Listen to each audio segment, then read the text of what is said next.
오늘 우리가 나눌 하나님의 말씀 갈라디아서 6장 1절부터 10절까지의 말씀입니다. 갈라디아서 6장 1절부터 10절 말씀 한 절씩 교독해서 봉독하겠습니다. 형제들아, 사람이 만일 무슨 범죄한 일이 드러나거든 신령한 너희는 온유한 심령으로 그러한 자를 바로잡고 너 자신을 살펴보아 너도 시험을 받을까 두려워하라.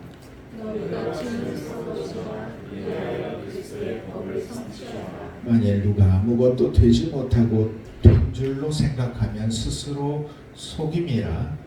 각각 자기의 일을 살피라. 그러면 자랑할 것이지 자기에게 있어서도 하나님의 짐이 아니하리니. 각각 자기의 짐을 질 것이라.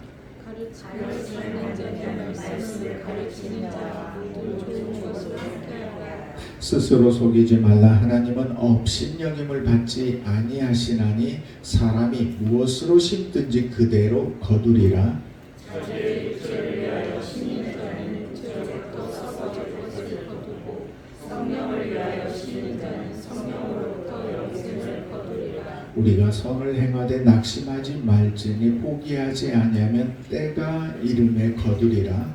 그러므로 우리는 뒤에 있는 대로 또 이에게 착한 일을 하되 더욱 믿음의 가정들에게 할지니라. 아멘.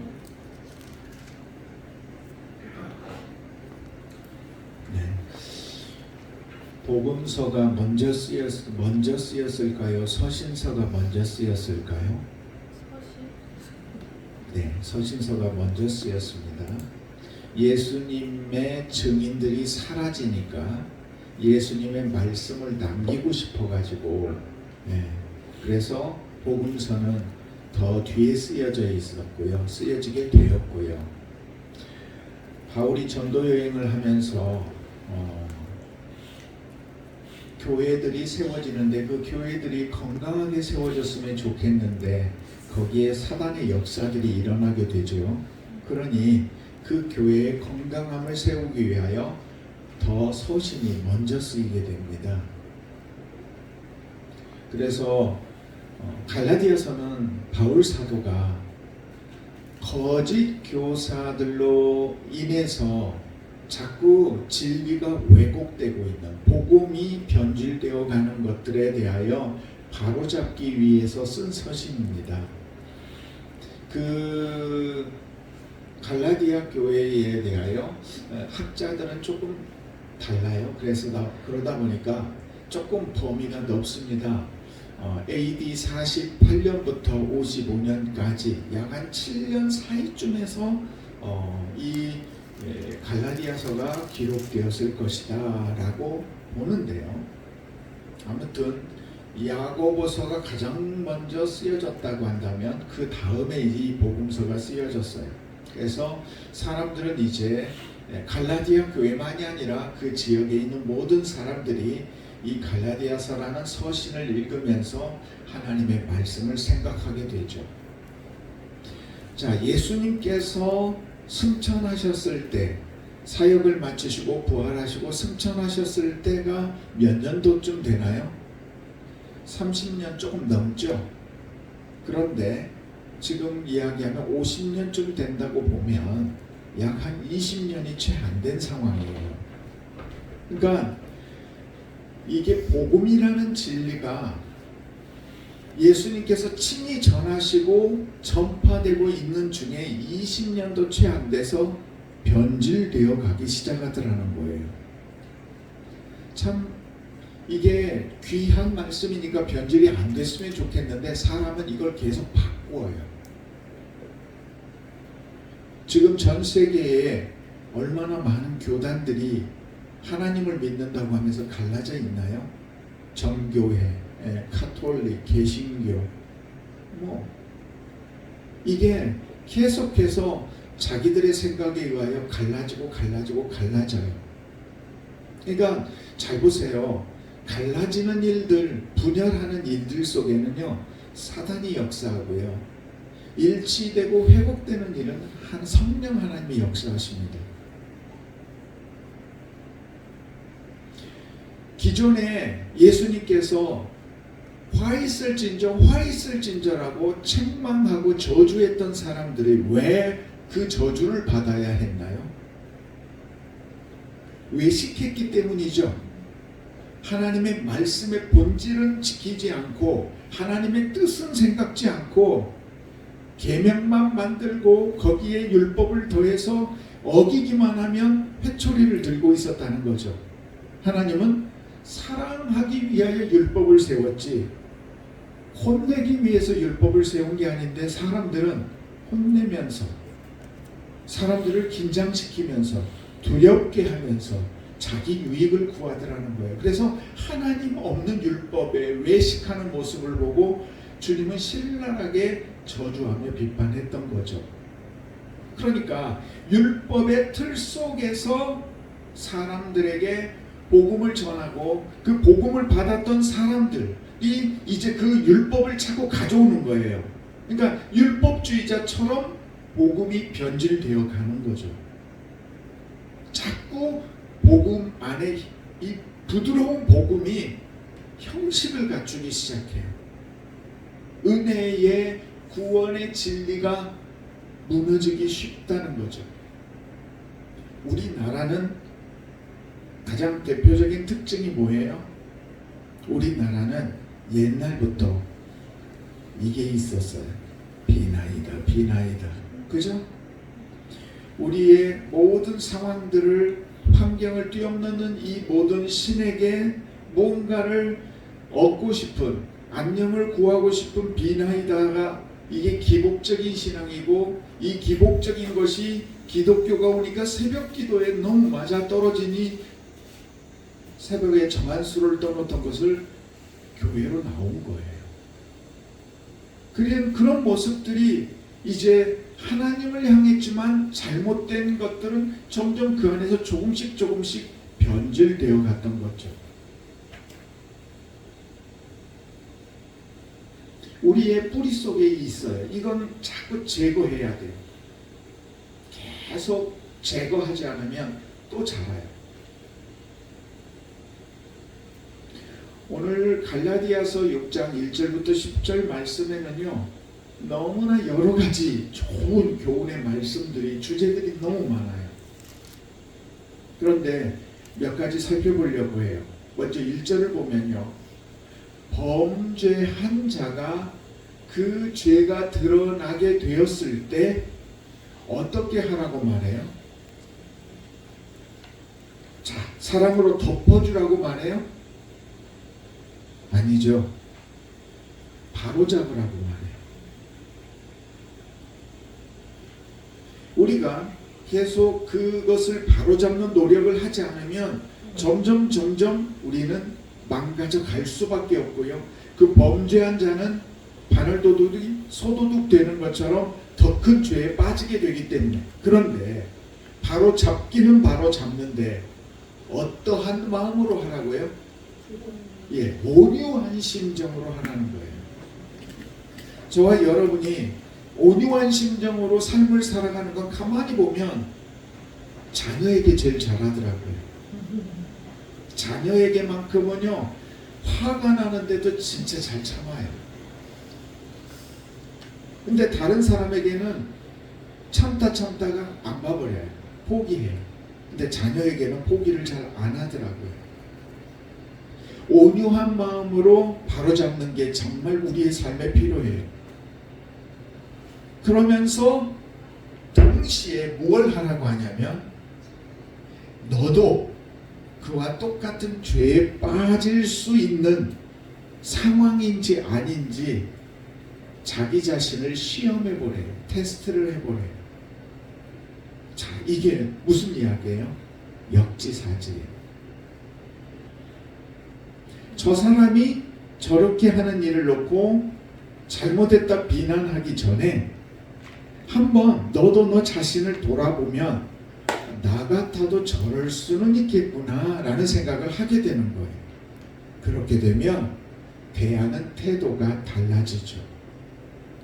그리스도인들에게 이 재능과 이 탤런트가 많아야 돼요. 입장을 바꾸어서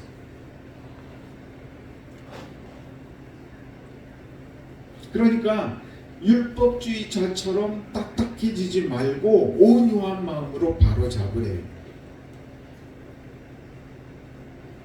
산상수훈의 말씀, 그 첫 번째 말씀이 뭐지요?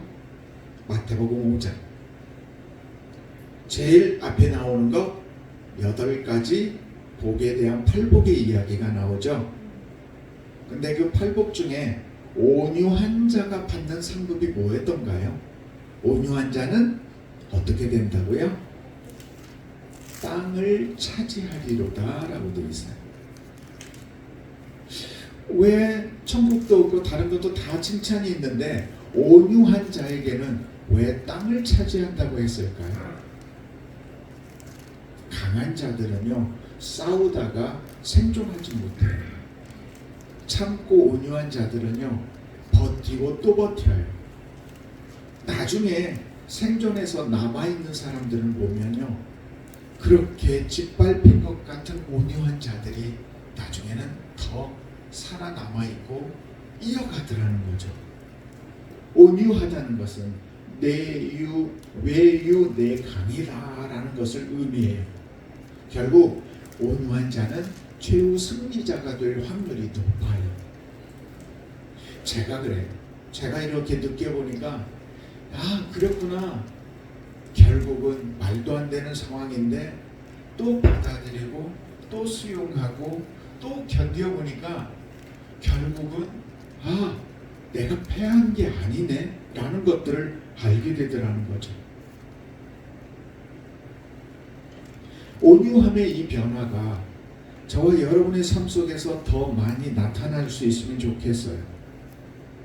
온유함을 가진 분들은요 제 눈에 거인처럼 보여요. 야, 진짜 저 사람 크다. 영적 거인은요 누가 무슨 말을 하든지 가서 품어버려요. 떽떽거리고 뭐라고 해도 가서 싹 껴안아버리고 끝내요. 저는 이 온유함이 분쟁과 공유와 사랑 속에서 견디어갔던 우리 기도 교우 모두에게 가득하시기를 주님의 이름으로 축복합니다. 오늘 말씀이 이 온유함을 이야기하고요. 두 번째는 공동체 안에서 사도 바울은 서로의 짐을 져주래요. 이 말을 바꾸면 연합하래요. 아까 처음 말씀드렸죠. 분열하는 것은 누가 하는 일이라고요? 사단이 하는 일. 연합하게 하는 일은 누가 하는 일이라고요? 성령 하나님이 하시는 일. 그 일을 행하는 사람은 누구라고요? 우리. 내가 사단에게 끌려다니면 내가 있는 모든 자리는 분열하고 다투는 자리가 돼요. 내가 성령 하나님께 이끌는 삶을 살면 내가 있는 곳은 자꾸 치유되고 회복되는 자리가 돼요. 그런데 이 연합은 절대 혼자서 못해요. 혼자 하는 사람은 뭔지 아세요? 희생이에요. 연합은요 같이 있어요. 상대가 있어야 돼요. 지금 우리가 살고 있는 이 세상은요 계속 쪼개져 또 쪼개지고 또 쪼개지고 나뉘어지고 있어요. 그것을 견디면서 서로 붙잡고 버텨야 돼요. 신앙은 하나님은 그 속에서 너희들이 모여서 힘을 보여줘라. 살아있음을 나타내라고 말씀하고 있어요. 세상에 많은 단체들이 보이죠. 그들은 전부 자기 자신의 이익을 위해서 미국의 마가라는 미국을 위대하게라는 이 마가라는 슬로건이 기독교적인 마인드에서 갔는데 잘못됐어요. 제가 볼 때 미국을 위대하게. 그런데 거기에는 수많은 주변의 나라들의 희생과 요구를 해요. 그 희생을 요구하고 있어요. 그들이 단체를 만들면 만들수록 누군가가 아픔을 당해야 돼요. 자기의 이익을 위해서 모이는 집단인 거죠. 그들에게 연합이라는 단어는 맞지 않아요. 말씀을 준비하고 또 새벽에도 제가 정리를 하는데요. 어제 저녁에 조금 쉬면서 있는데 아내 덕분에 그 은중과 상현이라는 드라마를 보게 됐어요. 아, 요즘 왜 그렇게 여자들이 파워가 세요?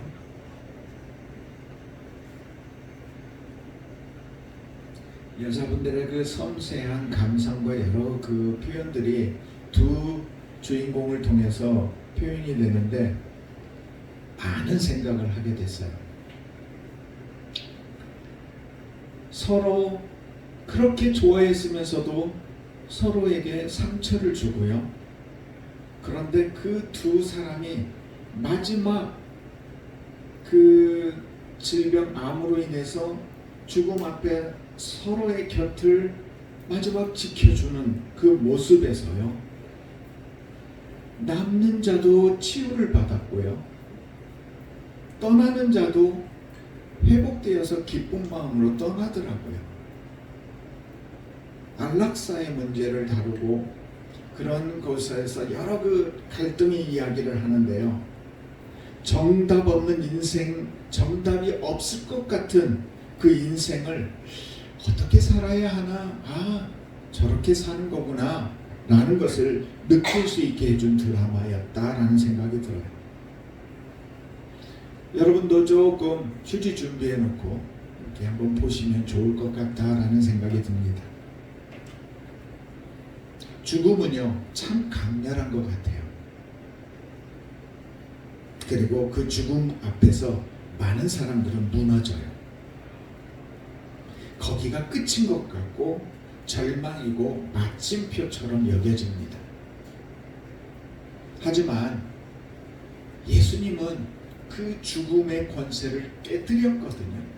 우리 기독교는 부활의 종교예요. 그래서 그 죽음이 끝이 아니라 또 다른 시작이라는 것을 알아요. 그래서 죽음 앞에 떨지를 않아요. 그 의미를 가장 강력하게 잘 알려주신 게 성경에 기록되어 있는 십자가상의 두 강도잖아요.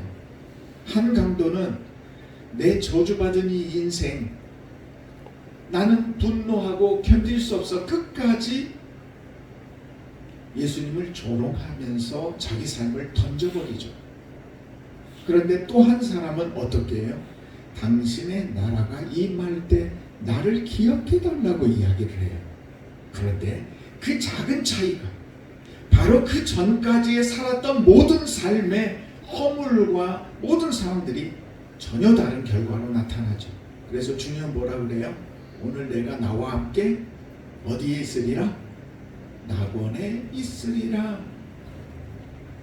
저는 좀 억울한 생각은 들긴 하는데 하나님의 그렇게 하시는 선하심을 신뢰해요. 제가 저 사람 때문에 얼마나 고생했는데 저 사람이 죽기 직전에 회개해서 평안하게 천국을 간다고요? 저는 그 꼴 못 보겠어요 라고 했던 마음들이 있었어요. 근데 그랬던 영혼일지라도 마지막 죽기 직전에라도 당신의 나라가 임할 때 나를 기억해 주옵소서 라는 이야기를 할 수 있기를 원하고 그렇게 되었으면 좋겠다는 마음이 느껴져요.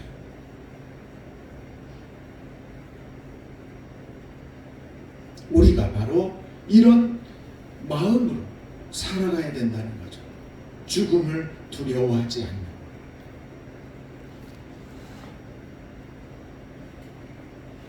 세 번째 말씀으로는요, 오늘 보면은 자기를 살피래요. 우리 기도원 가족들이 그래요.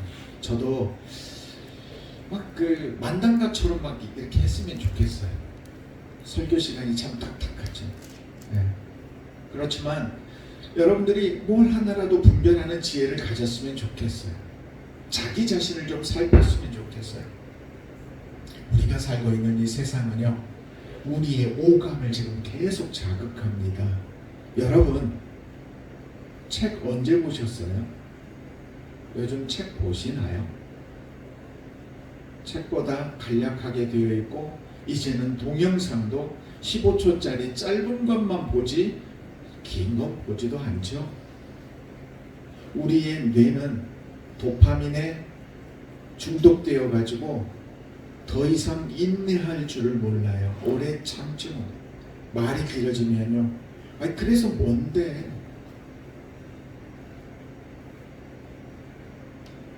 결국 감각적으로 바뀌어요. 옛날 과일 지금처럼 달지 않았대요. 근데 계속 사람들은 그 블릭스 당도를 끊임없이 높여요. 막 20 그렇게 올라가게 만들죠. 사람들은 혀 끝에 그 단맛만 추구하고 그러니까. 아무도 지금 달려가는 그 삶의 자리에서 도파민에 빠져 있으면서 여기가 어디인지 내가 누구인지 잘 질문하려고 하지 않아요. 그냥 사람들이 가니까 나도 가면 되는가 보다 생각하는 것 같아요. 지난 주 중에 목사님들이 오셨더라고요. 지금 세상 변하는 거요. 목사님들 좀 알아야 되지 않겠어요? 지금 어떻게 변하는 것 같아요? 과연 여기에서 우리 성도님들에게 나아갈 길은 어디라고 뭐라고 말씀하시려고 해요? 그러면서 변화되는 이거에 대해서 이야기를 하는데 다들 별로 고민을 안 했나 봐요. 그저 가을 노예가 앞두니까 저도 한 사람의 표고라 보이고 막 그래서 오는지 딴 생각만 하고 있어요. 여러분 진짜 세상이 지금 여러 혁명이 일어났죠. 그죠? 식량의 혁명이 있어서 막 달라지고 그 다음에 지금 산업혁명, 지금 4차 혁명이 일어났어요. AI가요 이제 지금 사람들의 모든 일을 뺏어가고 있어요.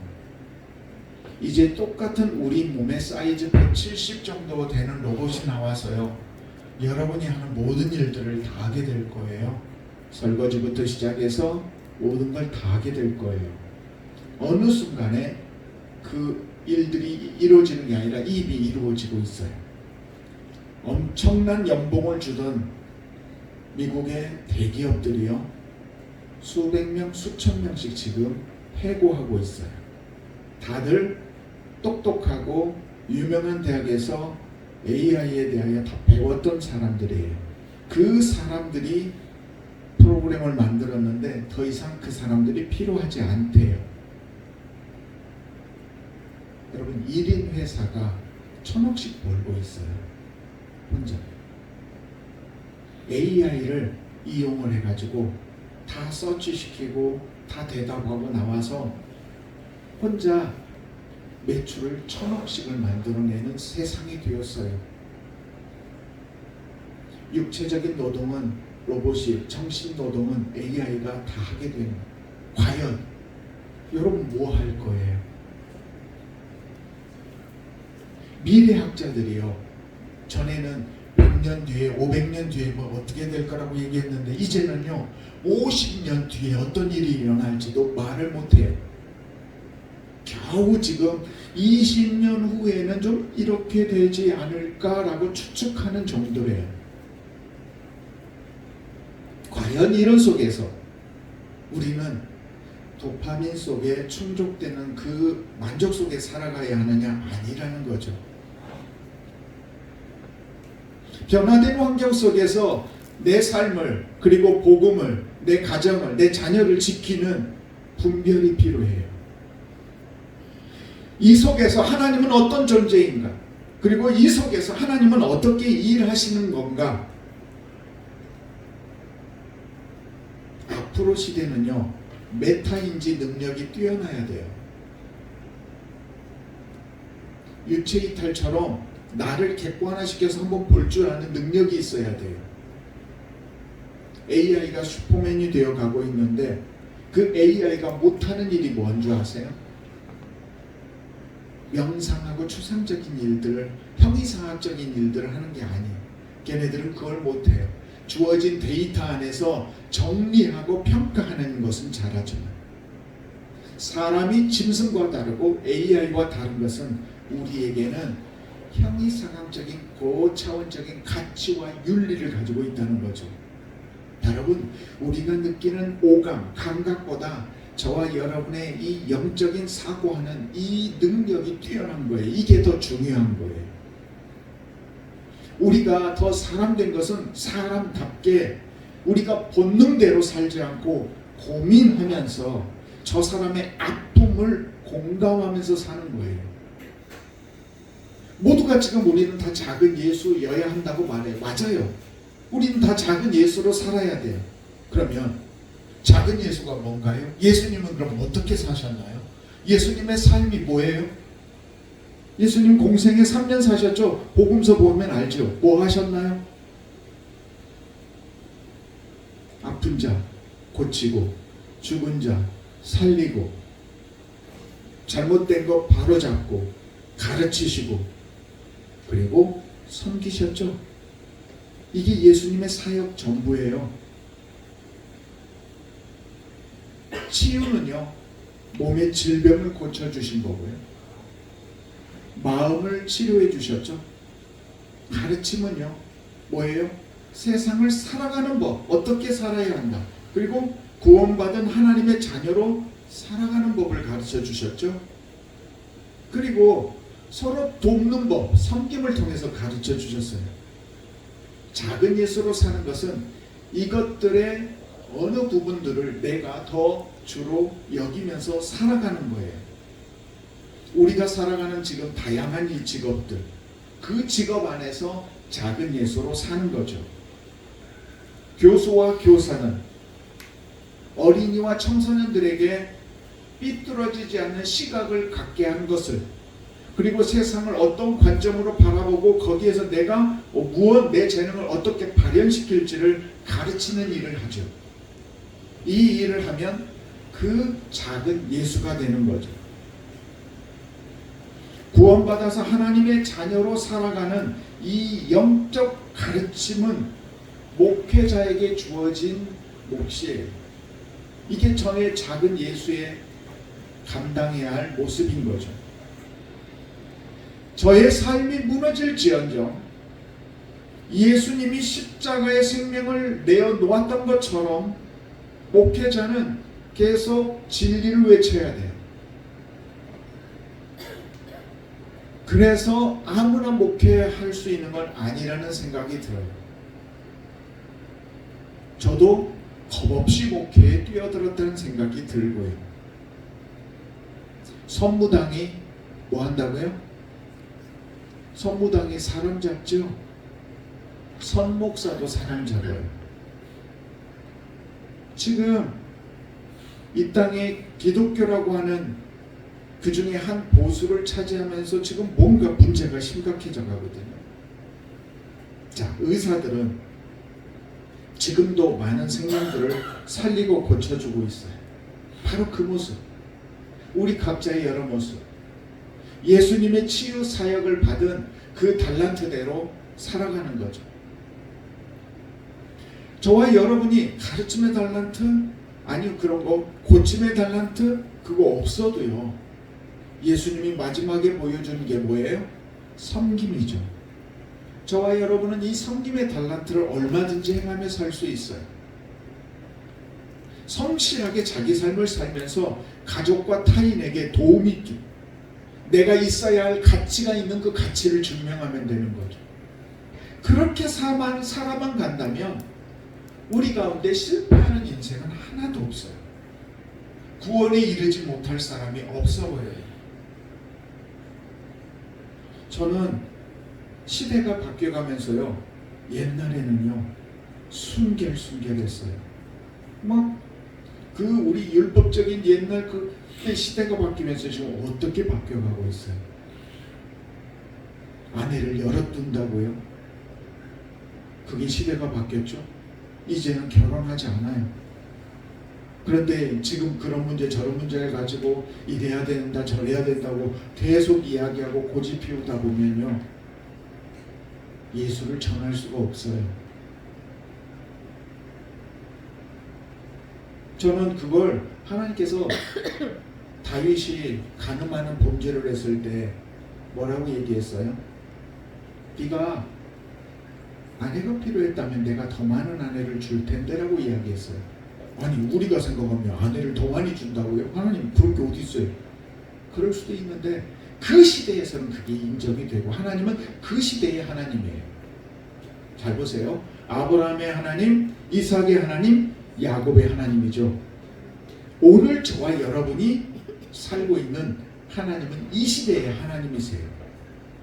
여러분의 모습 안에서 하나님의 모습을 찾아가야 되죠. 성경의 본문에 두려운 말씀이 저는 두 개가 있어요. 하나가 바로 심는 대로 거둔다는 말씀입니다. 우리가 어떤 가치관을 살고 사느냐 상관없어요. 그러나 분명히 너희가 심은 대로 너희 시대에 맞게 내가 분별하고 판단하고 심판하리라. 그 다음에 또 있죠. 한 번 죽는 것은 사람에게 정하신 것이요 그 후에는 심판이 있으리니. 사실 이 두 가지가요 무서웁기도 하지만 또한 소망이 되기도 해요. 전에도 말씀드렸어요. 우등생에게 시험은 뭐예요? 공부 잘해고 평소 공부 많이 해놓은 사람에게 시험은 자신을 드러내는 자리예요. 영광을 얻는 자리죠. 공부를 안 한 사람에게 그 시험은 두려운 자리예요. 저도요 어렸을 적에 우와 시험 날 무슨 천재지변이 일어났으면 좋겠다는 생각을 한 적이 있어요. 방법은 없고 이 날이 뿅 무슨 사라져 버렸으면. 자, 저와 여러분이 어디에 있는지 그리고 내가 남겨진 시간 속에서 무엇을 할 수 있는지 이거 생각하면서 살아야 돼. 나에게 지금 몇 달란트가 있는지 이 달란트로 무엇을 할 수 있는지 셈을 계속해야 돼요. 오늘 말씀을 보면요 자기를 보면 자랑할 게 있대. 남 보지 말래요. 여러분을 돌아보면서 여러분의 자랑할 거리를 찾아보세요. 그리고 그걸 하나님께 내어놓으세요. 그게 우리 인생이에요. 썩어질 것을 심는 일은 이제 그만하고 싶어요. 하나님이 여기까지 지켜주셨으니 이제부터 남겨진 삶들은 좀 썩지 않은 것을 위해서 내가 어떻게 이 시간들을 쓸 수 있을까? 그래서 고민을 많이 합니다. 또 한 주간 시작할 거예요. 변화하는 이 내일들을 바라보면서 우리 교우들을 어떻게 해야 좀 더 푸른 초장으로 인도할 수 있을까? 저는 또 고민할 거예요. 여러분은 여러분의 삶의 자리에서 나는 어디 있고 누구이고 무엇을 해야 하는지 여러분도 그 발걸음을 멈춰서 생각해 봐야 돼요. 조금 귀찮아도 저는 여러분의 가는 발걸음을 자꾸 붙잡고 세울 거예요. 그리고 생각하게 할 거예요. 이 일이 저의 몫이기 때문에 그래요. 잘 가고 계시나요? 잘 살고 계시나요? 한 번 더 돌아보세요. 여러분이 스스로 돌아볼 때마다 여러분의 자랑거리들은 주님 앞에 내어놓을 자랑거리가 더 많아질 줄 믿습니다. 우리 기도원 교우들은요 이 시대를 분별하고 깨어서 자기 자신을 돌아보는 이 지혜가 가득하시기를 우리 주 예수님의 이름으로 축복합니다. 아멘. 기도드리겠습니다. 아버지